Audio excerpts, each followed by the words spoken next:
De retour sur les mêmes bâtiments, on a une vanne d'eau chaude à remplacer. On aurait bien voulu qu'on remplace tous les vannes d'arrêt, sauf que ici, on est obligé de suivre les commandes par syndic. Donc ils veulent pas qu'on remplace tout. Donc aujourd'hui, on démonte simplement la vanne de milieu, c'est vanne d'arrêt d'eau chaude sanitaire. Donc on part vers le sous-station et on coupe l'eau générale d'immeuble. L'eau chaude bien sûr, c'est parti. Arrivant dans la chaufferie, on coupe d'abord la vanne d'eau froide qui part vers les échangeurs. Donc celui-là il est mort, on ne peut pas la couper. L'autre il est complètement bloqué, donc on essaie de suivre le cheminement à ce niveau-là. D'accord. Donc on va fermer cette partie-là. Bloqué, pareil, c'est pas la peine. On ferme celui-là. Enfin, on essaye, hein. Bien sûr, voilà, celui-là.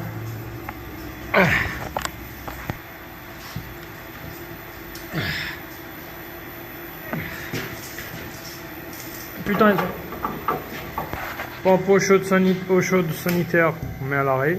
Pompe chauffage, on laisse tourner. Et que le recyclage, qu'on le met à l'arrêt, c'est pompe numéro 1, comme d'habitude. Donc, par contre, en arrivant ici, là, j'ai vu que le départ d'eau chaude, là, hein, je sais pas, la vanne d'arrêt, elle est complètement bloquée, ni s'ouvre ni ferme. Ça, ils sont ouverts, ces vannes d'arrêt là, donc celui-là, il est bloqué. Moi, par sécurité, je ferme celui-là. Putain, ils sont jamais entretenus, ces vannes d'arrêt là, donc je ferme celui-là. Et je ferme la vanne d'arrêt. Celui-là, complètement grippé, donc j'ai fermé ces deux vannes d'arrêt là pour le réseau d'eau chaude. Donc là, il faut qu'on lance le système de recyclage. En gros, j'ai fermé ces trois vannes d'arrêt là, celui-là, celui-là, celui-là. Et bien sûr, celui-là, 4 vannes d'arrêt en gros. Donc là, on lance le système de la vidange complète. Donc là, du coup, les amis, j'ai lancé le système de vidange. Donc on attend le résultat. En attendant, on commence à préparer une autre pièce de retour vers la vanne d'arrêt. Avant de partir, on n'oublie pas de faire la vidange sur l'eau chaude aussi, parce que là, vous avez l'arrivée d'eau froide qui vient au niveau des échangeurs. Donc, et après, ça part et ça sort par le haut à ce niveau-là, derrière le tube rouge, pour envoyer de l'eau chaude. Et là, on a le bypass. Donc là, je suis en train de faire la vidange sur la groupe sécurité. Parce que je veux, honnêtement, je veux pas toucher à cette vanne d'arrêt là. Voilà, j'ai peur que il fuit ou il y a quelque chose. Donc voilà, là je préfère faire la vidange directement ici. Je ouvre simplement le purgeur et à l'aide de purgeur déjà, ça va purger sur la totalité de la colonne. Donc là, regardez, il me semble que la personne qui a essayé de changer la vanne d'arrêt dans l'appartement, il a déjà essayé de manœuvrer avec une avec une vanne d'arrêt, enfin avec une pince multiprise qu'il n'a pas pu réussir. Donc voilà, là l'essentiel c'est qu'on dévisse, on change la vanne d'arrêt. Je sais que là vous avez visibilité sur celui-là, mais moi il me faut le raccord qui est à l'arrière. Donc ça va être un peu compliqué de vous montrer.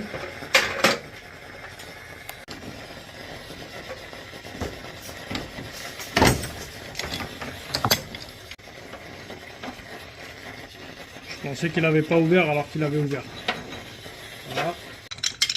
Je prends ma clé à griffe.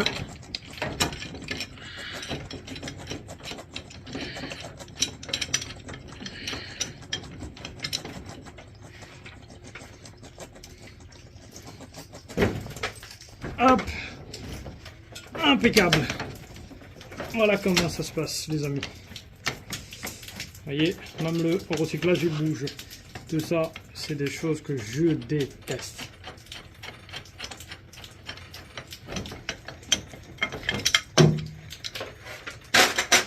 Donc même si j'ai mis un point de vidange, il y a toujours la merde qui sort. Donc voilà. Voilà. Là, j'essaie de dévisser le raccord complet avec la vanne d'arrêt.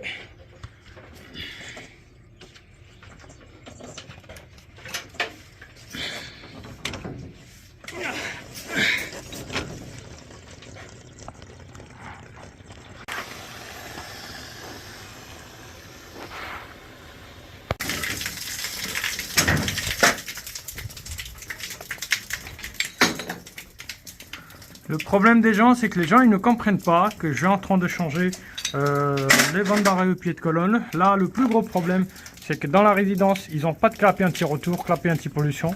Donc chaque fois que je fais une coupure d'eau, là vous verrez que là les gens ils sont en train de tirer d'eau froide. J'ai fait une connerie, j'aurais dû couper l'eau froide générale aussi. Donc là les gens ils sont en train de tirer, malgré que j'ai fermé là, la vanne ne ferme pas complètement. Donc du coup ça continue de couler. Et là quand les gens ils vont tirer l'eau froide il va faire un retour par les tuyauteries d'eau chaude et ça va couler dans la cave.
Le vanne d'arrêt est prêt, on met pas les purgeurs tout de suite, on ferme la vanne d'arrêt, on démonte le poignet. Là j'ai fait la colmate filasse sur ces deux côtés de filetage. Donc là il n'y a plus qu'à mettre des vannes d'arrêt, c'est parti. Et voilà les amis, regardez, j'avais mis la filasse mais j'ai pas fait attention lorsque j'ai serré avec une partie de raccord union. J'ai vu que putain lorsque j'ai voulu desserrer à mon avis, j'ai dû percer.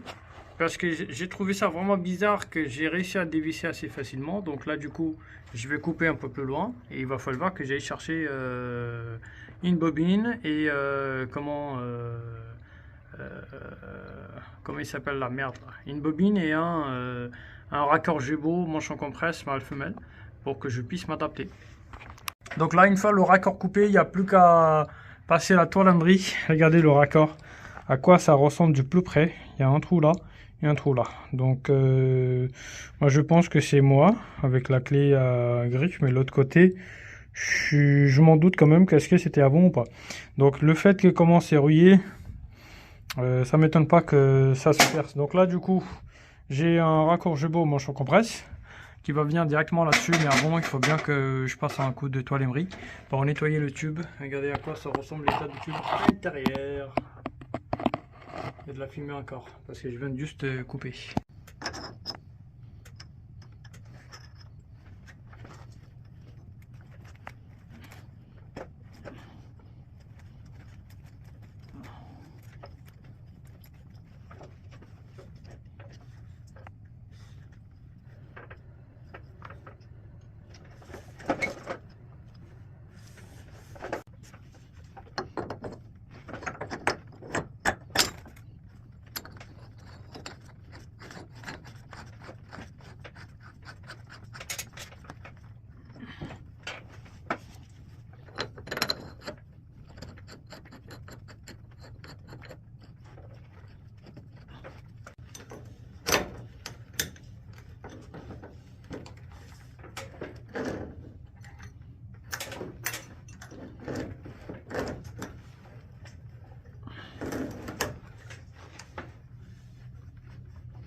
Voilà, donc du coup, tout est raccordé.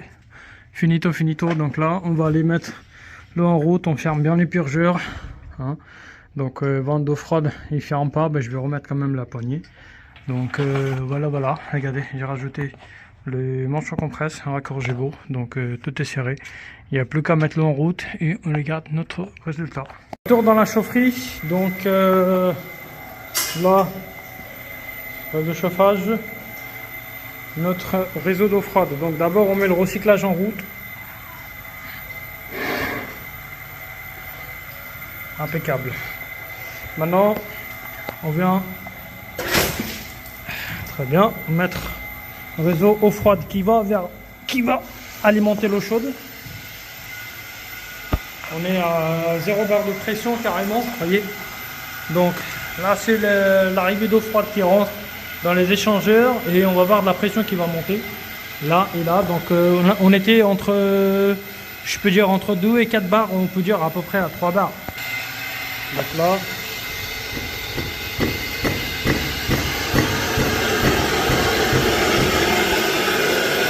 ça fait un sacré bruit, hein, putain.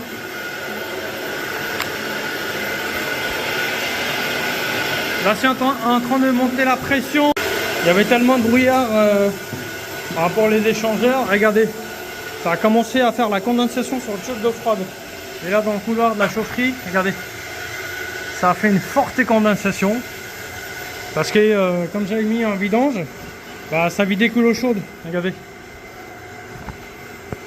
Donc ça s'est mis à faire la condensation. Voilà. Et ça c'est tout à fait normal. Donc là je laisse la porte ouverte pour que ça prenne du l'air. Moi j'attends qu'il attend comment ça, pression.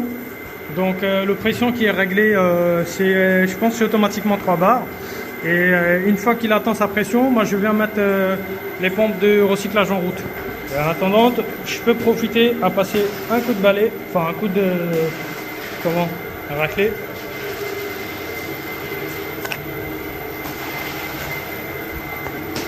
Même si c'est pas nous qui a l'entretien de la chaufferie, donc c'est quand même mieux de passer un coup de raclée pour que ce soit un peu plus propre. On va racler un petit peu la chaufferie, on met en route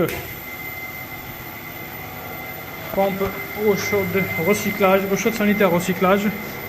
Donc là comme il y avait tellement de brouillard, donc là il faut qu'il monte, il faut qu'il attende son température entre 60 et 65 degrés. Donc là, le réseau de chauffage, il attend toujours son température. Donc ici, comme on vient de mettre l'eau, il n'y a pas de pression. Donc là, il est en train de monter petit à petit. On a mis l'eau en route, les pompes ils sont en route. Donc là, on vient de lancer d'abord le recyclage.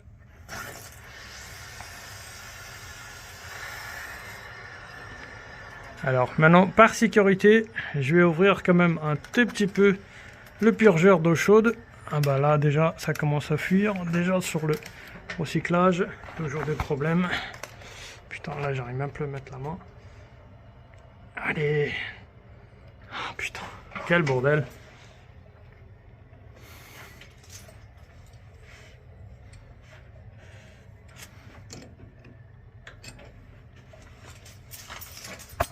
C'est pour barre, si ça crache la saleté.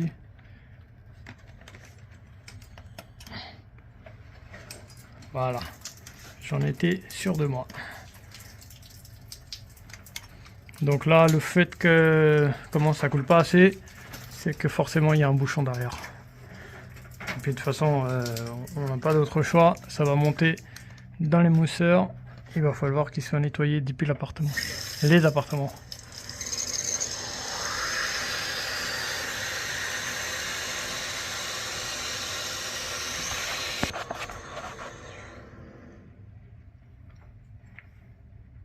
Déjà ça commence à chauffer, déjà. Voilà les amis, c'est la fin de vidéo.